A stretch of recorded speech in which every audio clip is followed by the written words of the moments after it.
Hey, thanks for coming back to my channel. We're here today and we are going to talk about the Real Housewives of Orange County. We're going to talk about season 15, episode 5. So, we're going to start right on in with Braun's son wants to wear heels. Okay, and the family is supporting him on his decision. They pulled in a stylist for somebody to bring some dresses for him to try on some dresses and heels because he wants to do drag, and they are supporting him 100% in his exploration of himself. Now she said that he wasn't sure if he was gay or not. He feels more comfortable in women's clothing. But let's just talk about his makeup in the confessional. Okay, on point, honey, on point. I said, well, he can definitely do that. All right then. Shoot. Gina is about to get her driver's license from when she had got caught with the DUI. She's about to be able to get her driver's license reinstated. It's the daughter's birthday, so she's going to have a little get together at the house. And she said that the ex-husband and his girlfriend were invited to come on over to share that experience. Gina seems, I don't know if she's just like still super hurt from the divorce or from him beating her or whatever, but she definitely does seem scared of him to me. In my opinion, she definitely seems scared of him, and I don't really like that. I don't really like that. He probably was real mean to her, but she seemed very fragile when it comes to him and making decisions when it comes to the family and dealing with him. So that's gonna be something. Now I actually want to see what her decision is gonna be, if she's gonna submit a letter or if she's gonna speak in the court case in reference to the beating that he gave her, because they have that law, the Marcy Law in California, where the victims get to make a statement on how they feel and how their life has been affected by whatever the person has done to them. And so I think that's cool. I think that you should have a chance to speak because it is your life, you know. Moving on. Shannon and Sophie were sitting there talking, and Sophie wrote a book, and the book is about getting all tongue tied here. The book is about surviving a divorce. So she's going to be pretty much tell all on how she survived with mom and dad, and going through the divorce, and I guess how that was in the house when they were coming up. And hopefully, I mean, I don't know what exactly all went on in the house, but I will say this: the way that we saw the dad used to talk to Shannon made a good decision, and honestly, they should be proud of that mother for getting out of a situation like that, considering he was the one that had all of the money, you know. So I think that they should be proud of that mom for doing that, coming out of an abusive situation, even though she doesn't feel like the man that Shannon is dating now is the one per se. But she said she's mad in her business. She don't got nothing to do with that. Her mom is grown. She can make her own decisions. And boom, that part. Yes, stay out of it, because it's not your business, Sophie. Keep on moving. Braun and her husband is going to renew their vows, and so throughout the episode she was reaching out to the ladies to kind of find out who's going to come, who's not, you know. she reached out to Shannon just to let Shannon know, like, hey, I still want you to come, you and the family, even though we had our little tiff that we had, I still want you to come. I'm not going to take that invite away from you. And I think that Shannon is making the right decision, but I still choose to go, considering she did tell the kids and she told everybody, even though they did have that incident that they had, you know, because certain things, you know, there's no redo on. There's no redo. Even if she gets remarried 100 times, each one of those times has a number attached. So it's only going to be that number one time. And so, you know, I'm glad that Shannon is opting to go.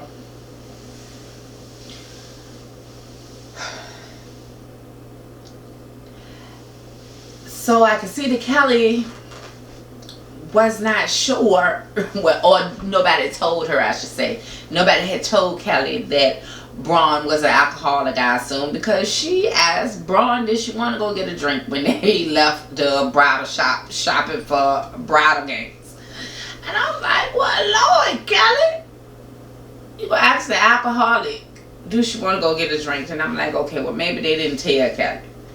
Maybe they didn't tell Kelly, because I don't want to think that Kelly is that messy, like, for real. I know you got plenty of mess with you, but I don't want to think that you are really like that messy, like, for real. So Elizabeth, let's get into her. Her sister is on heroin. And she is upset. She says she does have $1 million trust set up for the kids, so which is good. It looks like the lady looks like her mom. I missed the tag or whatever when they probably said who she was, but I'm sure she was the mother. I'm almost certain that she was the mother, and she's raising her granddaughter because of the sister's drug problem. And Elizabeth mentioned that she just didn't understand why the sister chooses this. And see, the thing about heroin is that's a drug that your body needs, you know. So I don't think it's quite as easy for the sister at this point. You know, I'm sure when it started off, it's all fun and games or whatever like that. But, and I don't know from personal experience, I've never done heroin. But I will say this. I've been around people that were on it and needed it. I saw people that's needed it. I'll never forget. I saw a dude one time. He had a pill habit. This is a little bit off, of course, but he had a pill habit. Pretty much the pill habit got out of control. He started sniffing train. And you know,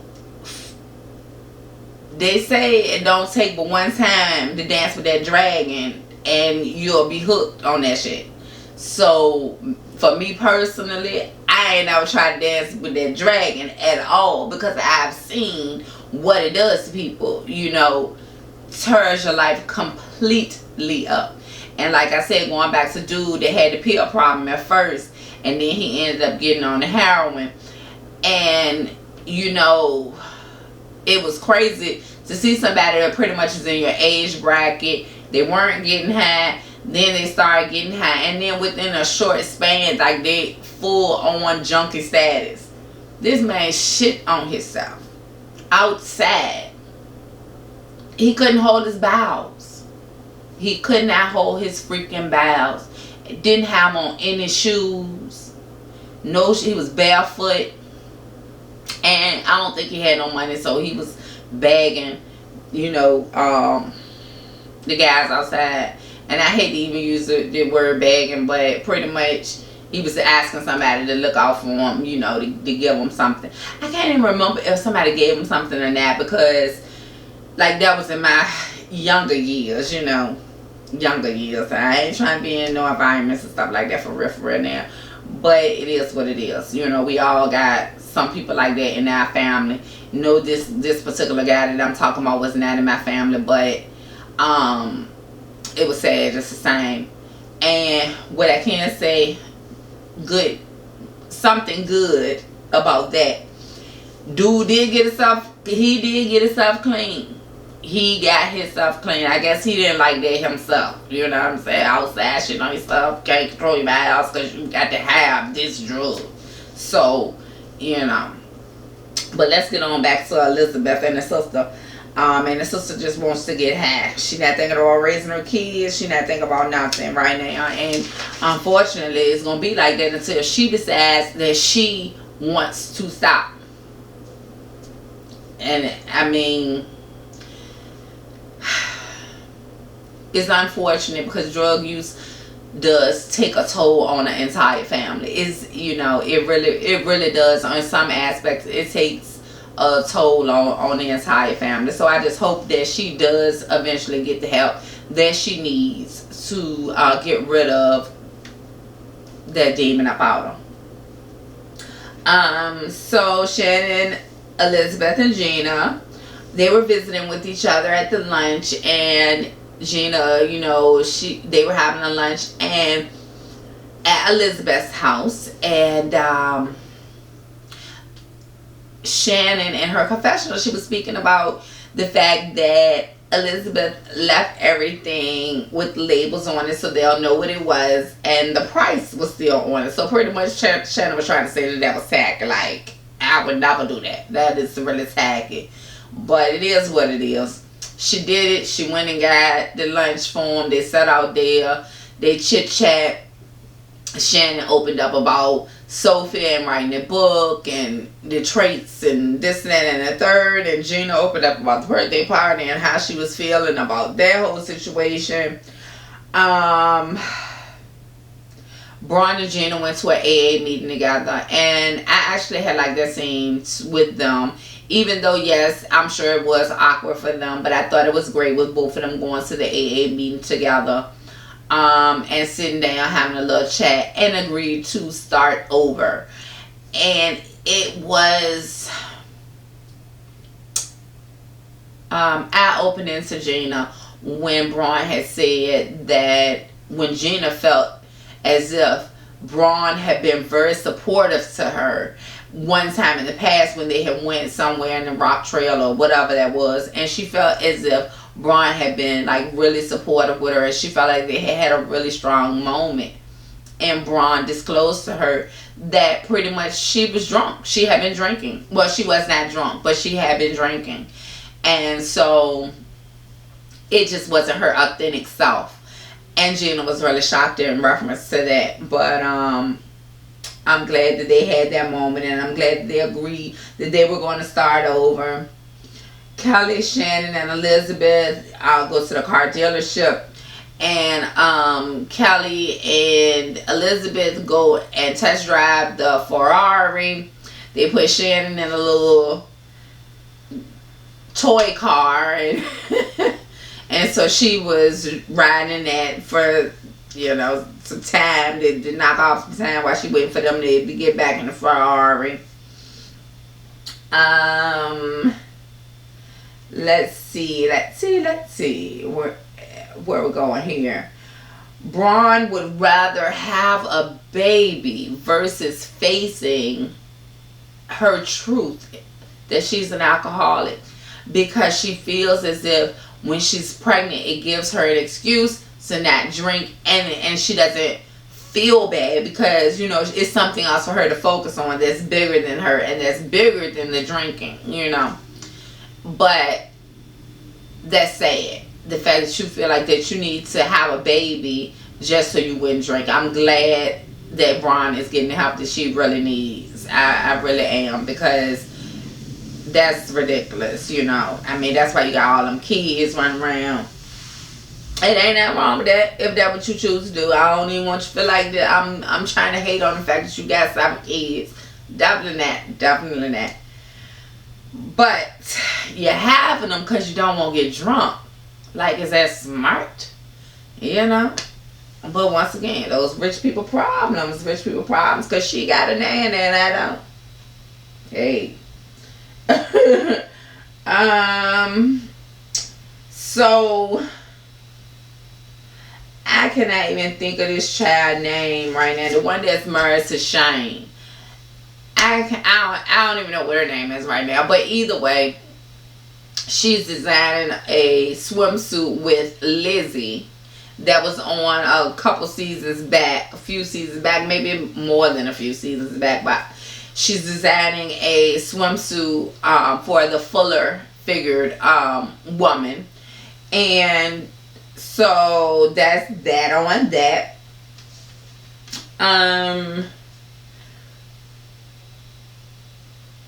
Braun and Gina decide that they were going to start over. I know I already said that.